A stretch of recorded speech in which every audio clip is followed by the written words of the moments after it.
One player cutout, 3 different poster compositions. So let's get started with dragging in our player cutout of the day. This is Jacob Brissett of the Montreal Royal. And we're gonna start by blowing him up pretty big so he takes up basically the entire canvas here. For this one, we're gonna do this duotone effect, which I'm gonna get from my adjustment layers, gradient map. And let's set this gradient map to use the Montreal Royal blue as the darkest tone and their orange as the lightest tone. So let's write out his name going over the middle of the design. So with my type tool, I'm gonna type out Brissett, and let's blow this up so we can see it. For the font, we're gonna use Acumen variable, and they've got this extra condensed ultra black italic. So I like the way this font is like really tight together, very bold, a good like middle of the design type of vibe. So I'm gonna center this in the middle, and let's duplicate that layer and write out his first name now. And we're gonna left justify this one with his name, with his last name, but let's change the font size to, or the font weight to something a little thinner. Regular italic is probably good. And now let's shrink this down a good bit. Maybe like 70 feels good. Okay, position it right there. And now let's duplicate another font layer, write out the team name, Montreal Royal. And for this one, we're gonna go with like just a regular weight and non-italic.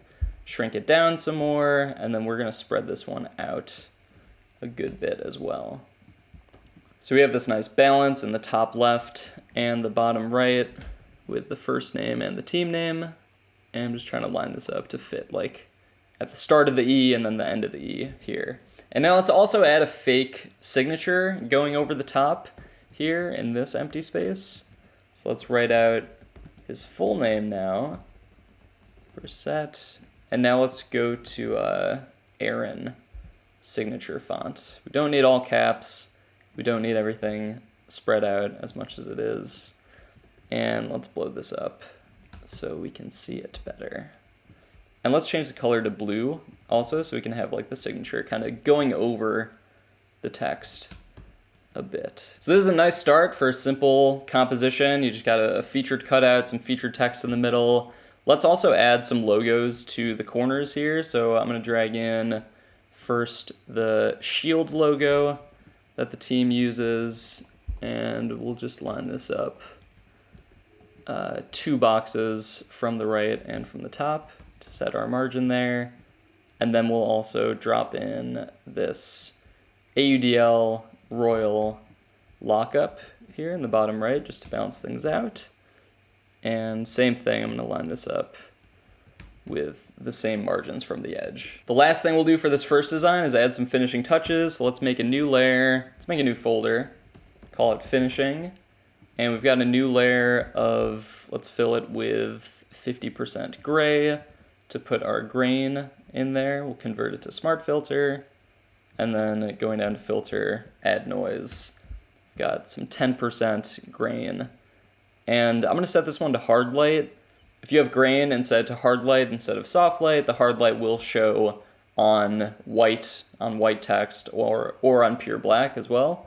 So in this case, because I want, you know, this like gritty noise showing on the white text, I'm going to hard light, and we'll drop it down to like, we can go with 50%. Looks right. And then let's also add a wall texture on top of everything. We'll make this one pretty subtle, and we'll flip it this way. Okay, and let's set the blend mode to multiply here so we can see through it all. And then I'm gonna drop it down to like 30%. And so just a quick before and after with our finishing touches, just kind of gives it this slightly grittier feel, like the whole thing is on a wall. So this is our first poster. Let's package this whole thing up so we can review them all at the end just by dropping them into a folder. I'll call it comp1, composition 1.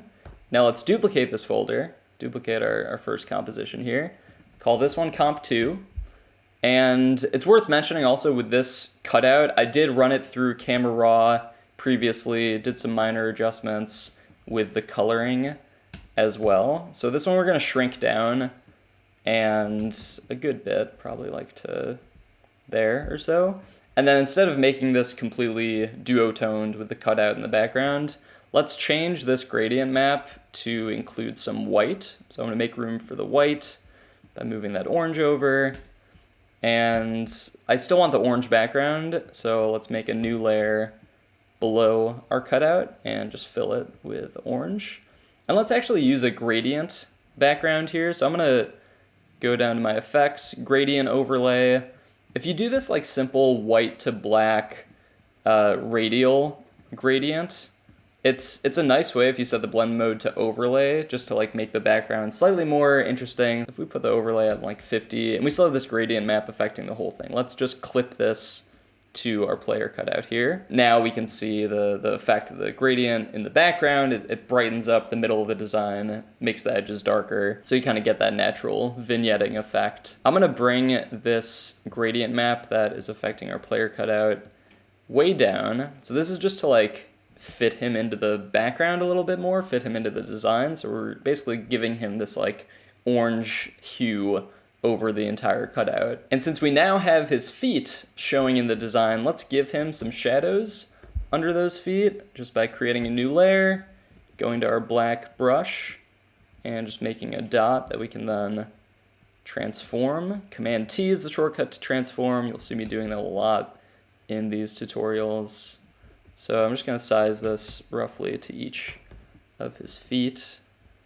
Rotate this one and maybe stretch it out a little bit. Yeah, it feels about right. And now let's mess with the text. Obviously we've got this signature that is not showing up well, but let's actually bring all of the text behind him for now, and then we'll reformat things. So I'm just grouping all this text into a folder here and then bringing it behind our player cutout. I'm also going to stretch it out or expand it out, so it's taking up a bit more of the canvas.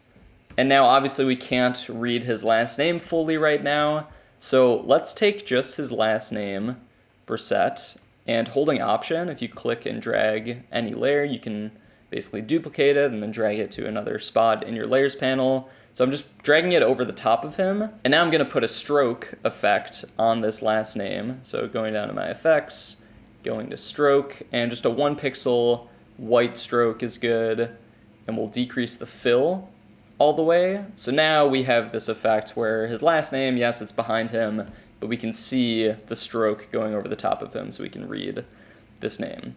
The signature is still hidden, Montreal Royal is still hidden. Let's fix that. So with Montreal Royal, let's just shrink this down a little bit so it fits more neatly here on this side. And then with the signature, I think because his arm is here, it makes more sense to put the signature in this space in the bottom left. So again, we can shrink this down, and I like the idea of having it like going over the last name. But see, I don't like the stroke going over the signature right there, so I'm also going to drag this signature layer over our stroke layer, and then can fit it right there. And now for our logos with this design, let's get rid of the shield logo at the top and just use our lockup in the top middle of the design. I like that it's wider, it just takes up a little bit more space, so it feels more naturally balanced to me. And so this is cool as is, but what we can also do is make it look like he's actually standing in a room with a wall behind him. So to do this, I'm gonna go to create a new layer just above the background, and using my rectangular marquee tool, I'm just gonna draw a dotted line box right there.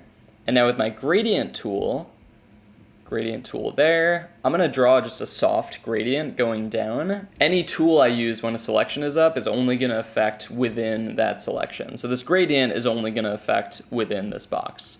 So I'll show you what I mean. I'm gonna hold Shift and click and drag downward, and now we just got this soft gradient that started at the top of the box and came down to the middle of it. I'm gonna decrease the opacity a little bit just to blend it in a bit more. And now let's move our wall line down just a little bit. And to make it feel even more like he's in an orange room, I'm gonna put an inner glow on our cutout here by going down to my effects, inner glow, and we'll keep the blend mode on overlay just with like, yeah, maybe like a 50% opacity.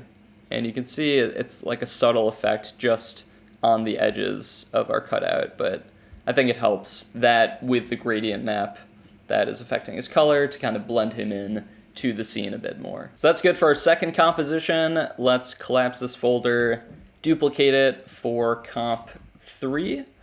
And for this one, let's just shrink our cutout down even further. So I'm just gonna hit Command T on all of our cutout layers, including those foot shadows. And we'll put them about there, feels good. And now with our text grouping here, let's get rid of our stroked text. We don't need that. We'll bring the signature layer back into the group of text. And now let's bring our text to the top of the design. We'll have a bit of overlap where we see his head is in front of the text, and that this can act as like text against the back wall that we're seeing. So we can reformat things again. I think the signature we can move back up to the top right and maybe even blow it up a little bit. And then Montreal Royal, I think it makes sense in the left in this case, again, just because that disc is here. This feels better to me, and we can bump the font back up to, I think we added that at like 24. Oh, maybe we can go a little bit further. And I just want to make sure that this is like in line with the left edge of the B there. And now if we take our whole text grouping and hit Command T, if you hold Command and click and drag from any of the middle boxes here on the transform window, you can, I'm holding Shift, you can just drag it up or down to create this fun skew on the text. Just makes it a little bit more interesting than like a flat design. So we'll go to about there. I'm gonna drag this back down so we still get that overlap with our cutout's hat. And the last thing we'll do with this design is add some kind of postery text to the bottom here. So I'm gonna make a new layer and let's write out a bunch of things. So, well, first we'll blow up the font so we can see it. Jacob, Brissette, and then I'm gonna hit space twice, 2 slashes, 2 more spaces. Number 86, 2 spaces, 2 slashes, 2 spaces. Montreal Royal Handler. And let's center this and make sure it fits on our canvas here. We can decrease the space between letters as well to make it fit. But this is kind of a classic look in some poster designs. You'll have like some smaller font just along the edge of the bottom or top of the design. So I want to lift this up a little bit more so we have a bit more space, and then we'll move our cutout up a little bit more as well. So there you have it. Quick review. We started with our first composition, big cutout, big text in the middle, pretty simple. Went to our second one. We added this nice gradient to the background. We put basically a wall in the image with our player cutout that is colored by that nice gradient map. We've got this stroked text going over the top. And then our third cutout, we've got this fun skewed text at the top of the design. Smaller cutout still, but still a very featured part of the main composition. 3 super clean designs, pretty minimalist. We didn't need a ton of extra elements in these posters. Let me know which one you like the best in the comments of this video. I hope to see you in the next one.